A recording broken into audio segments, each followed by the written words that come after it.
ایک دوست پوچھتے ہیں مولانا صاحب صوفیہ کرام کی اصطلاح میں کشف کس چیز کا نام ہے؟ کیا کشف کی کوئی شرعی حیثیت ہے اور صحابہ کرام رضوان اللہ اجمعین کو بھی کشف ہوا کرتا تھا؟ کشف کا لفظی معنی کھول دینا ہے۔ جب اللہ تعالیٰ کسی کے لیے کوئی بات کھول دیتا، اس کو سمجھا دیتا، اس کے دل میں ڈال دے، تو یہ کشف ہی ہے۔ اب کشف ایک تو علمی ہوتا کہ کوئی علمی نقطہ پہلے وہ ذہن میں نہیں تھی، بات اچانک سمجھ میں آ گئی کہ وہ اس آیت کا تو یہ مفہوم ہے، سارے عقدے حل ہو گئے۔ کشف ہی یہ کشف علمی ہے۔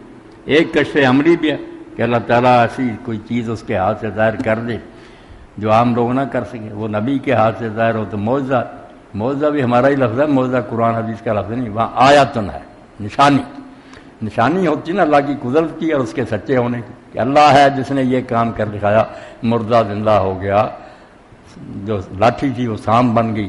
یہ اللہ کے کرنے کے کام ہے۔ ایک طرف سے اس سے اللہ کا پتہ چلتا کوئی ہے نا جو یہ سب کچھ کر سکتا، دوسری طرف سے نبی کا سچا ہونا ثابت ہوتا کہ اللہ کا پیارا ہی تھا تو اس کے لیے اللہ نے یہ نشان ظاہر کر دی۔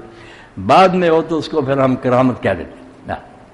مشکات میں بھی آخر میں باب الکرامات ہے جو صحابہ کرام کے بارے میں پیرائی کئی چیزیں اللہ تعالیٰ نے ان کی عزت افزائی کے لیے